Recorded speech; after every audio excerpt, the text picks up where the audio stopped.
할렐루야. 자, 우리 옆에 분과 함께 반가운 얼굴로 또 인사 한번 나누시고 말씀 받으십시다. 자, 사랑합니다. 반갑습니다. 축복합니다. 네. 오늘은 로마서 10장에 있는 말씀을 이어서 우리가 받게 될 건데, 믿음의 비밀과 능력이라는 제목으로 하나님의 말씀을 받도록 하겠습니다. 로마서의 말씀은 이게 이제 지난주에 우리가 말씀 받았던 것처럼 1장에서 11장까지는 교리에 관한 내용으로 채워져 있거든요. 그래서 참 쉽지 않습니다. 어려운 내용입니다. 그럼에도 불구하고 설교를 하면서 여러분들이 이렇게 표정을 보면 듣는 말씀을 이해를 하고 계시는지, 잘 받으시는지, 제가 지난주에 말씀드렸죠. 안다 모른다 알아요. 근데 참 여러분들 말씀 잘 받으세요. 정말 참 감사하고 기쁘고, 그래서 아무튼 이 어려운 말씀을 어떻게 쉽게, 이 교리 부분인데 이것을 필요한 말씀을 잘 심을까라는 것이 고민인데요. 오늘 이 아침도 믿음의 비밀과 능력이라는 제목을 기억하시고 말씀을 받으실 때 이 말씀이 여러분의 영혼에 오늘 이 아침 놀라운 그 용의 양식이 되시길 바라고, 말씀을 받으실 때 또한 놀라운 치유와 회복의 은혜도 임하는 이 아침 되시길 주님의 이름으로 축원합니다. 성경의 가장 핵심적인 주제라고 한다면 믿음이라고 뽑을 수 있습니다. 신약 성경에서 피스토스, 즉 믿음이라고 하는 이 단어가 무려 몇 번이나 등장이 되느냐면 600번 이상이나 믿음이란 단어가 등장이 됩니다. 믿음이 그만큼 중요하기 때문에 그런 거지요. 우리는 믿음으로 구원받고, 믿음으로 은혜와 기적을 체험하고, 믿음으로 또한 복을 받을 뿐만 아니라 믿음이 있어야 하나님의 말씀에 순종할 수 있게 됩니다. 그렇기 때문에 모든 것이 믿음으로부터 시작이 되는 거예요. 우리를 신자라고 말하지요. 신자라고 하는 이 한자어를 보게 되면 믿을 신자를 사용하고 있습니다. 다시 말씀드리면 믿는 그런 사람, 믿음의 사람, 믿음을 가진 사람, 이런 사람을 신자라고 이렇게 표현을 합니다. 그러니까 역으로 말씀드리면 믿음이 없다라고 하면 신자라고 할 수가 없지요. 믿음이 없는 사람을 불신자라고 말을 하고, 믿음이 있는 사람을 신자라고 말씀합니다. 교회를 다니고 있는데 믿음에 없는 교인이 있을 수 있을까? 오늘 이 아침에 이것을 한번 우리가 생각해 봤으면 좋겠습니다. 나는 과연 믿음을 가지고 교회를 다니고 있는 신자인가? 아니면 교회는 다니고 있는데 믿음이 없는 불신자인가? 있을까 없을까? 있습니다, 여러분. 교회는 다니고 있는데 신자이면서 교회를 다니는 자가 있습니다. 교회는 다니는데 믿지 못하고 불신자의 모습으로 다니고 있는 자가 있다라는 것입니다. 사랑하는 성도 여러분, 오늘 이 아침 정말 하나님을 믿는 그 견고한 믿음의 토대 안에서 오늘 이 아침 예배하시는 신자이시기를 축원합니다. 교회만 다닌다고 여러분 구원받는 것이 아니에요. 성경에 보면 교회 다니면 구원받는다는 내용은 없어요. 예수 믿어야 구원받는 거예요. 그렇다면 우리가 교회를 다닐 때 어떤 마음으로 다녀야 될까? 예수 믿는 믿음의 자세와 마음을 가지고 교회를 다니게 될 때 그런 자들에게 구원이 임하게 되는 것을 믿으시기를 바랍니다. 오늘 이 본문의 말씀, 우리가 이제 9절로부터의 말씀을 봤는데요. 9절을 보면 내가 만일 내 입으로 예수를 시인하며 또 하나님께서 그를 죽은 자 가운데서 살리신 것을 내 마음에 어찌하면 믿으면 어떻게 된다? 구원을 받으리라. 따라서 합시다. 믿으면 구원을 받으리라. 믿으시면. 자, 그 다음에 10절의 말씀 보시면 사람이 마음으로 믿어 의에 이르고 입으로 시인하면 뭐라고요? 구원에 이르느니라. 시작. 구원에 이르느니라. 어떻게 하면? 마음으로 믿고 입으로 시인하면 구원에 이르게 된다. 13절의 말씀 너무 유명하지요. 다 같이 한번 크게 읽어보실까요?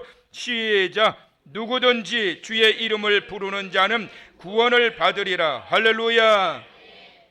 그래서 여러분, 이 9절과 10절과 13절의 이 말씀은 믿음의 고백을 통하여 구원에 이른다. 시작. 믿음의 고백을 통하여 구원에 이른다. 시작. 믿음의 고백을 통하여 구원에 이른다. 그런 자를 누구라고 그런다고요? 신자라고 그런다고요. 그렇다면 이 믿음을 통하여 구원에 이르게 되는데, 그렇다면 믿음이라고 하는 게 무엇이냐라고 하는 것입니다. 에베소서 2장 8절에 말씀합니다. 이 믿음으로 말미암아 구원에 이르게 되는데, 이 믿음은 누가 주신 것이다? 하나님의 선물이라고 말씀하고 계세요. 믿음은 노력한다고 해서 주어지는 것이 아니고, 예를 쓴다고 해서 주어지는 것이 아니라, 하나님께서 만세전부터 영생을 얻기로 작정된 자들, 선택한 자들에게 믿음을 주시고, 그 믿음을 선물로 주심으로 인하여 교회를 다니되 믿으면서 다니게 되고, 믿으면서 다니는 그러한 자들이 구원에 이르게 된다라고 하는 이 사실을 말씀하고 있습니다. 믿음이라고 하는 것은 억지로 되어지는 게 아니에요. 왜 그렇게 못 믿느냐? 나는 믿는데 너는 왜 안 믿느냐? 아무리 말을 해도 안 믿어지는 걸 어떡하느냐고요. 이거 안 믿어지는 것은 별 수가 없어요. 여러분, 왜 안 믿어질까요? 하나님의 놀라우신 은총 가운데 만세전부터 영생을 얻기로 작정받지 않는 자들에게는 믿음의 선물이 부여되지 않아요. 그러니까 아무리 들어도 믿어지지가 않는 거예요. 안 믿어지는 걸 어떡하느냐고요. 그런데 여러분, 놀라운 것은 영생을 얻기로 작정된 자들에게는 예수 그리스도의 이름을 전할 때 믿어진단 말이에요. 믿어지기 때문에 교회에 찾아오게 되고 말씀을 듣고 변화가 일어나게 되고, 그랬던 자들이 저와 여러분의 지금의 모습이 아니겠어요? 어떤 분은 최근에 또 그런 모습을 말씀을 하시더라고요. 나 교회 가고 싶은데 왜 나를 전도 안 하는 거예요. 그런 생각을 가졌대요. 내가 교회를 다니고 싶은데 왜 나를 전도를 안 하지? 그런데 놀라운 것은 우리 한길교회 전도팀들이 딱 만났어요. 교회 앞에서 전도하면서 딱 만났는데 올컨이 제대로 걸린 거예요. 그래가지고 오시게 되셔서 지금까지 교회를 다니고 계세요. 영생을 얻기로 작정된 자들은 예수 그리스도의 이름을 듣는 그 순간에 믿어지게 됩니다. 믿어짐으로 말미암아 하나님의 자녀가 되어서 신자가 되어져서 구원에 이르게 되는 거예요. 오늘 이 아침 이 자리에 함께한 저와 여러분이 그 놀라운 은총과 그 놀라운 선물을 받음으로 인하여 이 자리에 있게 된 걸 믿으시기 바랍니다. 그렇다면 믿음은 구체적으로 어떻게 생길 수 있을까? 오늘 17절의 말씀을 보면, 그러므로 믿음은 들음에서 나며 들음은 그리스도의 말씀으로 말미암았느니라. 여러분, 간혹 이런 사람들 만나 보셨지요? 기적을 한번 보여달라고요. 하나님을 나한테 보여달라고. 하나님을 나한테 보여주면 내가 믿겠다고. 그런 사람 있어요, 없어요? 저는 여러 만났거든요. 여러 만났어요. 하나님을 나한테 보여주면 내가 하나님 믿겠다고. 내가 왜 안 믿겠냐고 보여주는데, 심지어 어떤 사람은 하나님 제발 나한테 좀 나타나 달라고. 그러면 내가 하나님 믿을 테니 나타내 달라고. 그렇게 또 이렇게 기도했던 사람도 있어요. 또 어떤 사람은 큰 문제를 가지고 하나님 이것만 해결해 주면 내가 하나님 믿을 테니까 해결해 달라고. 그런데 여러분, 놀라운 것은 참 그렇게 해서 예수 믿는 사람이 있더라고요. 간증을 들어보면 기도했더니 정말 하나님께서 음성을 들려주시는 자도 있었고, 방안이 환히 밝아지면서 예수님께서 정말 나타나셔가지고 보여주심으로 인하여 예수 믿게 되었다라고 고백한 자도 있는데, 그건 특별한 경우예요. 여러분, 대부분은 여러분 하나님이 그렇다고 해서 안 나타나 주세요. 여러분, 그렇게 해서 믿을 사람 같으면 여러분, 의심 많은 도마에게 예수님이 말씀합니다. 너는 나를 본고로 믿느냐? 나를 보지 못하고 믿는 자가 복되도다. 그러면 뭐하러 전도 갈 필요가 있겠어요? 하나님이 그냥 각각 이 땅에 70억 인구 다 신방 가시지 왜? 우리 12 전도팀은 왜 필요하냐고. 하나님이 찾아가셔가지고 너 나 믿을 거야 안 믿을 거야? 안 믿으면 너 죽어. 안 믿을 사람 어디 있겠냐고. 여러분, 다 믿지요. 기적을 경험함으로 인하여 믿음의 자리에 이르는 것이 아니라, 우리가 믿음의 자리에 이르는 것은 말씀합니다. 17절에 그리스도의 말씀을 들음으로 인하여 믿음이 생긴다. 할렐루야. 그래서 믿음은 들음에서 나며 들음은 그리스도의 말씀으로 말미암았느니라. 그리스도의 말씀을 듣게 될 때 말씀을 들음으로 인하여 믿음에 이르게 된다라고 말씀하고 있는 거예요. 그렇기 때문에 예배가 중요한 거고, 때마다 시마다 우리가 주의 말씀을 들어야 할 이유가 거기에 있는 것입니다. 학생이 배우지 않고 어떻게 실력이 늘어날 수 있겠으며, 선수가 피나는 훈련 없이 어떻게 승리할 수 있겠어요? 믿지 못하는 사람은 하나님을 만난다 할지라도 그 사실 자체도 믿지 못합니다. 예수님을 십자가에 못 박으라고 외쳤던 그 많은 사람들이 누구였어요? 3년 동안 예수님께서 예루살렘에서 중점적으로 그 많은 기적을 행했던 사실을 본 사람도 있었고 들은 사람도 있었고 대부분의 사람이 예수 그리스도께서 행하셨던 기적을 다 알고 있어요. 그럼에도 불구하고 그들은 믿지 못하고 예수를 십자가에 못 박으라고 소리를 치고 있는 거예요. 이스라엘 백성들이 애굽에서 해방되어서 나오게 됩니다. 광야에서 40년 동안 그들은 하나님의 엄청난 기적을 경험을 했어요. 그렇게 많은 기적을 경험했다면 오늘날 아마 저와 여러분 같으면 어떻게 할까요? 목숨 바쳐서 아마 지금 충성할 거예요. 그런 많은 기적을 경험하는데 돈 벌러 갈 필요도 없어요. 돈 벌 필요도 없어요. 밥할 필요도 없어요. 까짓 거 자고 일어나면 하나님이 만나를 내려서 딱 앞마당에 내려놓으시는데 그런 기적을 경험하면서도 여러분 하나님 안 믿는 사람은 어디 있겠으며 하나님 잘 믿지 않은 사람이 어디 있겠냐고. 그런데 이 강팍했던 이스라엘 백성들이 40년 동안 그 많은 기적을 경험하고 난 이후에도 하나님을 향한 믿음이 견고하지 않았단 말이에요. 그때 하나님이 이런 말씀을 하세요. 민수기 14장 11절에 여호와께서 모세에게 이르시되 이 백성이 어느 때까지 나를 멸시하겠느냐? 내가 그들 중에 무엇을 많은 이적을 행하였으나 어느 때까지 나를 믿지 않겠느냐? 그 많은 이적을 행했음에도 불구하고 그들의 믿음이 하나님이 믿음의 견고함은 그리스도의 말씀을 들음으로 인하여 생기는 것을 믿으시기를 바랍니다. 믿음은 결국 하나님의 말씀을 들음에서부터 오는 거예요. 설교의 황태자여 영국에서 태어난 그 훌륭한 위대의 설교자 스펄전 목사님이 기독교 가정에서 자라났는데 그런 기독교 훌륭한 가정에서 자라났지만 어느 시대까지는 그는 하나님을 향한 믿음이 확고하지가 않았어요. 그냥 주일 되니까 교회를 가야 되니까 가야 되나 보다. 그리고 이 스펄전이 항상 교회를 왔다 갔다 그렇게 생활했을 때 어느 날 오늘처럼 이렇게 막 비가 쏟아지기 시작하고 막 날씨가 얼마나 험한지 도저히 본 교회까지 갈 수가 없는 거예요. 그래서 어떻게 했느냐면 가까운 교회, 작은 교회에 그래도 주일 예배는 드려야 되겠기에 그 교회에 예배 드리러 갑니다. 갔더니 교인들 몇 명 없는 거예요. 몇 명 안 모여 있는 아주 작은 교회. 얼마나 그날 날씨가 험했는지 담임 목사님조차도 그날 예배를 못 오신 거예요. 그래서 어떤 집사님이 앞에서 이사야서의 말씀을 펴놓고 45장 22절 끝에 모든 끝이여 내게로 돌이켜 구원을 받으라 나는 하나님이라 다른 지가 없느니라 이 말씀을 읽고 그 집사님이 설교를 하는데 놀라운 일이 벌어지게 됩니다. 이 스펄전이 이때까지 경험하지 못했던 일, 그 평신도가 전하는 이 설교 말씀을 듣고 가슴이 뜨거워지기 시작하면서 눈에서 눈물이 폭포수처럼 쏟아지기 시작하고 그러면서 그 스펄전 목사님이 그때 나에게 진정한 믿음이 들어왔다 이 고백을 합니다. 하나님의 말씀을 듣는 그 순간에 나의 믿음이 들어오게 되고 그때로부터 이전에는 왔다 갔다 했던 그의 신앙생활이 사모하는 마음으로 주의를 찾게 되었고 주의를 기다리는 자가 되었고 그러면서 영국의 위대한 목회자 설교자로 세워지게 되었다라고 그가 고백합니다. 18세기 영국을 변화시키고 감리교 창시자이기도 했던 존 웨슬레 그도 역시 마찬가지로 오랫동안 신앙생활을 했지만 구원에 대한 확신도 없이 교회를 다녔다고 고백해요. 그러던 어느 날 1738년 5월 24일 런던의 올더스케이트라는 곳에서 말씀을 듣는 중에 존 웨슬레가 가슴이 뜨거워지는 것을 경험하기 시작합니다. 그때의 경험을 그가 기록으로 남겨놨는데 이렇게 남겨놨어요. 그날 저녁 나는 마지못해 친구의 강요에 떠밀려 올더스케이트의 거리 집회에 나갔습니다. 어떤 사람이 루터의 로마서 주석 서문을 읽어 내려가고 있었습니다. 9시 15분쯤 그가 예수 그리스도 안에 있는 믿음을 통해 하나님이 우리 마음에 일으키시는 변화를 설명하는데 내 마음속에 이상한 뜨거운 불이 임하면서 설레기 시작하였습니다.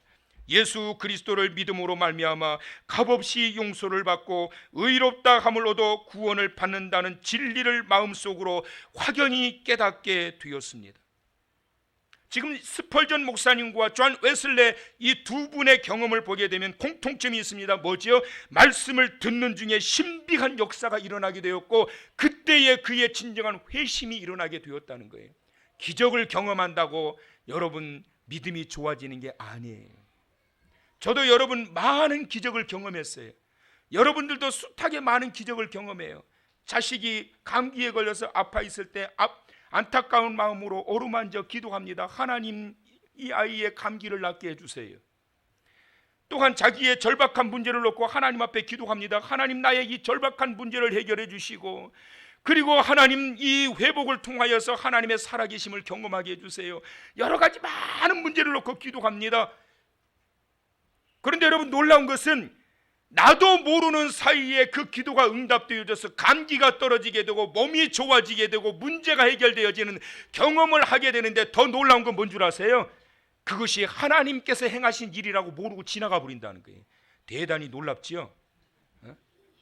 그러고 뭐라고 그럴까요? 감기 떨어졌는데 뭐라고 그래요? 아, 이번에 약발 잘 듣네 그래요. 기껏 하나님 앞에 기도해 놓고 그 놀라운 기적을 체험했는데, 하나님께서 행하신 일이라고 생각을 하고 받아들여도 그게 오래 안 가는데, 하나님께서 행하신 일이라는 생각을 않고 그냥 이렇게 되어졌다라고 생각을 해요. 기적을 통해서 믿음이 견고하게 된다, 기적을 경험하고 믿음이 좋아진다, 이것은 한계가 있는 거예요. 성경은 말씀합니다. 그리스도의 말씀을 들음으로 말미암아 믿음에 이르게 된다. 할렐루야. 그래서 여러분, 우리가 그리스도의 말씀을 어떻게 받아들이고 듣느냐에 따라서 그 사람의 신앙의 연조에 따라 견고한 믿음이 되기도 하고, 몇 대를 걸러 몇십 년을 예수를 믿었다 할지라도 스펄전 목사님이 오랫동안 교회를 다니고 주한 웨슬레가 오랫동안 교회를 다녀도 경험하지 못하고 밋밋하게 다녔던 그러한 삶의 반복된 자리에 빠질 수 있다라고 하는 사실을 기억해야 됩니다. 믿음은 그리스도의 말씀을 들음으로 인하여 임하시는 것을 믿으시길 바랍니다. 오늘 이 아침 그 신비한 은혜가 있기를 축원합니다. 그렇다면 어떻게 그리스도의 말씀을 들어야 될까? 그것은 바로 준비된 마음의 자세로 말씀을 받으라. 원하시면 아멘. 여러분, 무엇이든지 준비 없이 시작되는 것도 없어요. 성악가도 무대에 서기 전에 얼마나 여러분 목을 풀고 입술을 풀고 그러는 줄 아세요? 축구 선수가 그라운드에 뛰기 전에 부른다고 막 뛰어 들어가지 않아요. 그 전에 막 몸을 풀고, 투수가 그라운드에 서기 전에 그냥 올라가지 않아요. 수십 개의 볼을 먼저 던져보고 몸을 풀고 난 다음에 준비하고 들어선단 말이에요. 하물며 하나님 앞에 예배드리고 그 은혜를 경험하고자 하는 자가 아무런 준비 없이 은혜를 받는다? 천만의 말씀. 여러분, 가이사랴 빌립보 지역에 고넬료라고 하는 로마의 백부장이 등장이 됩니다. 이 로마의 백부장에 대해서 성경은 이렇게 설명합니다. 그는 하나님을 경외하는 자였다. 이방인이에요. 그런데 성경은 말씀합니다. 그는 하나님을 경외하는 자였다. 신앙인의 자세, 믿음의 기본적인 자세를 갖추고 있었다는 거예요. 이방인이었는데 벌써 그는 하나님을 믿고 있었다는 거예요. 그 다음에 더 나아가 그는 항상 기도하는 자였다. 영적인 자세를 하나님 앞에서 가지고 있었다는 거예요. 늘 기도하는 자였다는 거예요. 그리고 백성을 많이 구제하는 자였다. 착하고 선한 자의 삶을 세상에서 살았다는 거예요. 그래서 보세요 여러분, 신앙인으로서 항상 하나님을 경외하였고, 하나님 앞에서는 항상 하나님께 기도하는 자였고, 자기가 세상에서 살아가는 삶의 자리에서는 어려운 자들을 돌아보고 구제하는 얼마나 착하고 선한 자의 모습이에요. 고넬료가 이런 사람이었는데, 이가 늘 하나님 앞에 기도했는데 이방인이잖아요. 무슨 기도를 했을 것 같으세요 여러분? 하나님이 이 고넬료의 기도를 들으시고 누구를 보내셨느냐면 베드로라고 하는 대사도를 고넬료에게 보내줍니다. 그러고 난 다음에 베드로를 통하여서 하나님의 말씀을 듣게 되는 거예요.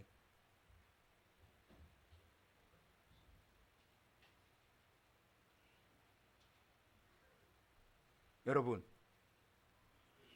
베드로가 와가지고 설교를 하는데 이게 보통 일이냐고, 이게 보통 일이냐고요. 그러면 왜 베드로가 그 집에 들어가서 설교를 들었을까요? 왜? 고넬료가 항상 기도하는데 어떤 기도했을까요? 하나님, 저도 하나님 말씀 듣고 싶어요.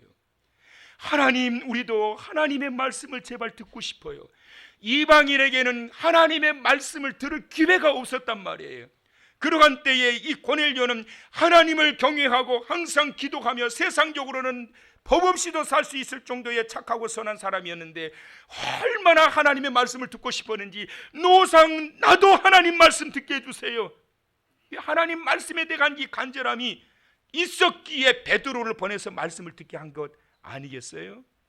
이 말씀을 듣는데 베드로를 그 집에 이제 듣게 하기 위해서 베드로를 보냈는데, 베드로를 맞는 고넬료의 모습을 한번 보실래요, 여러분? 사도행전 10장 25절에 보니까 마침 베드로가 들어올 때에 고넬료가 맞이하는데 어떻게 맞이해요? 발 앞에 엎드리요 절하니. 왜 그랬을까요? 기도가 응답된 거예요. 기도가. 원치도 않는, 반갑지도 않는 손님이 왔는데 발 앞에 엎드리는, 뭘 엎드리겠어요? 내쫓지만 않으면 다행이지. 간절하게 하나님 앞에 기도했는데 정말 그 유명한 베드로 사도가 자기 앞에 도착한 거예요. 얼마나 놀랐을까요? 그래가지고 엎드려 절합니다. 존경심을 표합니다. 고넬료가 누구라고 그랬죠? 아까 로마의 백부장이란 말이에요. 여러분, 로마의 군인이 된다라고 하는 것은 특별한, 이것은 특권입니다. 아무나 군인이 되는 게 아니에요. 우리나라는 국방에 4대 의무가 있어가지고 4대 의무 중에, 국민의 4대 의무 중에 남자가 반드시 해야 될 거 국방의 의무예요. 남자는 반드시 제 나이가 되면 군대 가야지, 안 가면 감옥 가요. 근데 로마는 다 가는 것이 아니라 특별한 특권 중에 사람이 선택되어서 가는 데가 군대였단 말이에요. 그래서 로마의 군인이 되어졌다고 그러는데 이 출세의 지름길이었어요. 그런데 로마의 군인일 뿐만 아니라 그 로마의 군대의 백부장이라고 하면 약 100여 명 정도 모이는 군대를 통솔하는 지휘자란 말이에요. 지도자, 백부장. 얼마나 대단한 사람이에요. 그의 신분이 어느 정도였는지 여러분 가늠할 수 있지 않겠어요? 그런데 그러한 자가 그 유대인 베드로가 오는데 그 앞에 엎드려서 절을 해버린 거예요. 얼마나 좋았으면. 그리고 한 다음에 그 자리에 그들이 정말 사모했던 그 말씀, 하나님의 말씀이 베드로의 입을 통해서 전해지기 시작합니다. 어떤 일이 임했을까? 사도행전 10장 44절 여러분 크게 읽어보세요. 자, 시작. 베드로가 이 말을 할 때에 성령이 말씀 듣는 모든 사람에게 내려오시니. 할렐루야. 베드로가 하나님의 말씀을 전하는데 성령이 최초로 이방인에게 확 임하게 된 거예요. 할렐루야. 그런데 언제 임했냔 말이에요. 말씀을 듣는 모든 사람에게. 시작. 말씀을 듣는 모든 사람에게. 시작. 어떻게 됐다고요? 성령이 임했단 말이에요.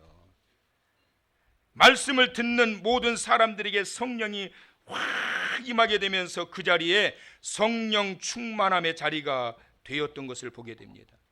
그리스도의 말씀을 들을 때 고넬료처럼 준비하고 말씀을 듣는 자와 아무런 생각 없이 스펄전의 회심 이전과 존 웨슬레이의 회심 이전의 모습처럼 그냥 왔다 갔다 하는 자의 모습으로 말씀을 듣고 예배를 드리는 그 자리는 하나님의 능력과 역사가 임할 수가 없다. 준비하고 드려진 예배가, 준비하고 말씀을 듣는 그 자리에 그 영혼에 하나님의 놀라우신 은총이 임하고 놀라운 회심의 은혜가 임하게 되고 놀라운 변화가 임하게 되고 놀라운 체험도 임하게 되고 그렇게 되는 줄 믿으시길 바랍니다. 말씀을 들을 때 또 중요한 게 있는데 성령의 도우심을 받으라는 거예요. 여러분, 예수님의 제자들이 사도행전 2장에 성령이 임하시고 난 다음에 성령의 도우심을 통하여 말씀을 전하기 시작했는데 베드로가 사도행전 2장에 말씀을 전하는데 성령의 도우심을 통해 말씀을 전하는데 하루에 3,000명이 구원을 받습니다. 사도행전 3장에서는 베드로가 말씀을 전하는데 성령의 도우심을 통해 말씀을 전하는데 하루에 남자만 5,000명이 구원을 받게 됩니다.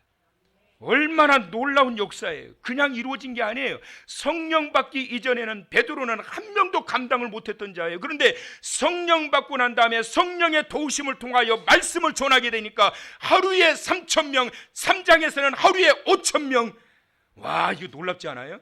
3장에 하루에 5,000명이 구원받았을 때는 언제인 줄 아세요? 그것은 바로 나면서 안진뱅이 되었던 자가 성전 미문에서 구걸하는 거지, 이 자가 베드로와 요한을 만나고 난 다음에 나사렛 예수의 이름으로 명하노니 일어나 걸어라 그랬더니 일어났어요, 안 일어났어요? 그게 바로 성령의 능력이란 말이에요. 베드로가 능력이 있어서가 아니라 성령의 도우시는 능력을 통해 가지고 그런 역사가 일어나니까 그 이후에 5천 명이 예수를 믿기 시작해요. 그런데 여러분 놀라운 것은 그 사람이 일어나는 기적 때문에 5천 명이 예수 믿게 된 것이 아니라는 거예요.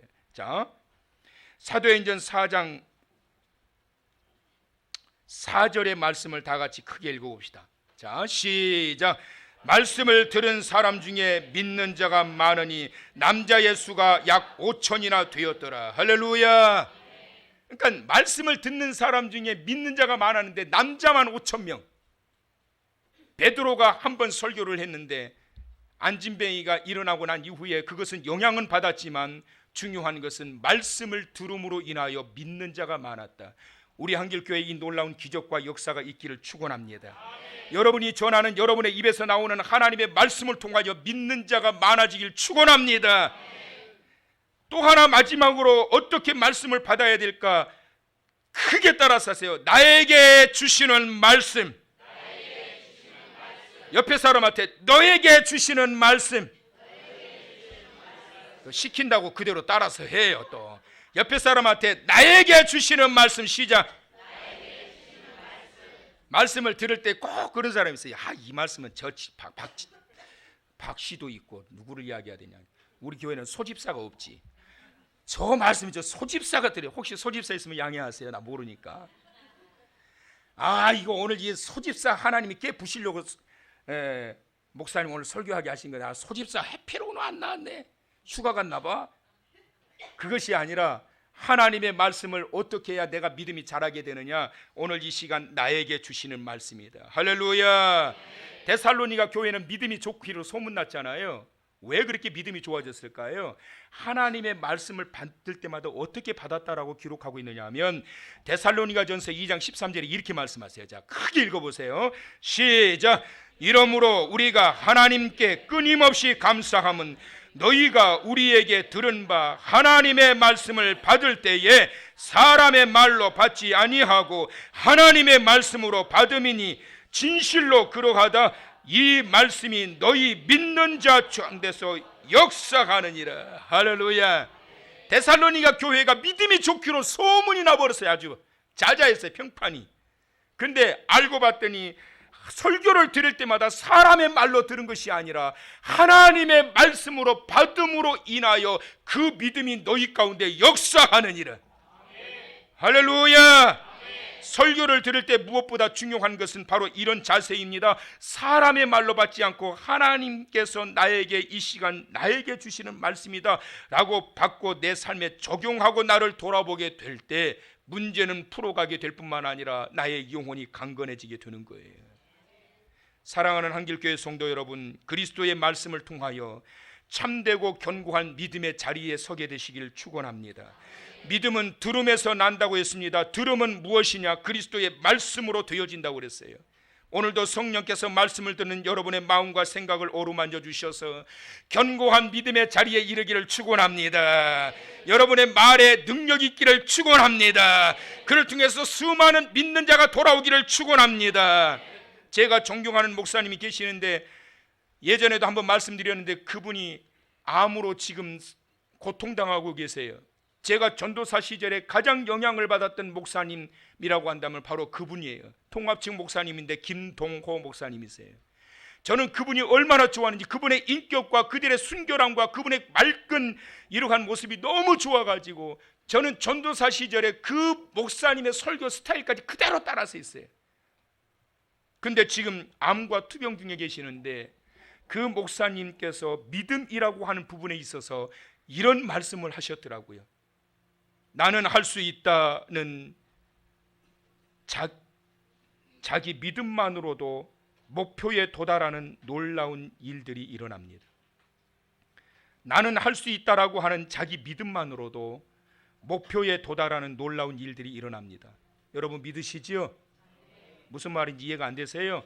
나는 할 수 있다라는 자기 믿음만으로도 목표에 도달하는 놀라운 일들이 일어납니다. 하물며 하나님은 하실 수 있다라는 믿음이라면 우리에게 불가능한 것이 무엇이겠습니까? 하나님 아버지를 향한 믿음과 신뢰는 세상의 모든 벽들을 뛰어넘는 놀라운 능력입니다.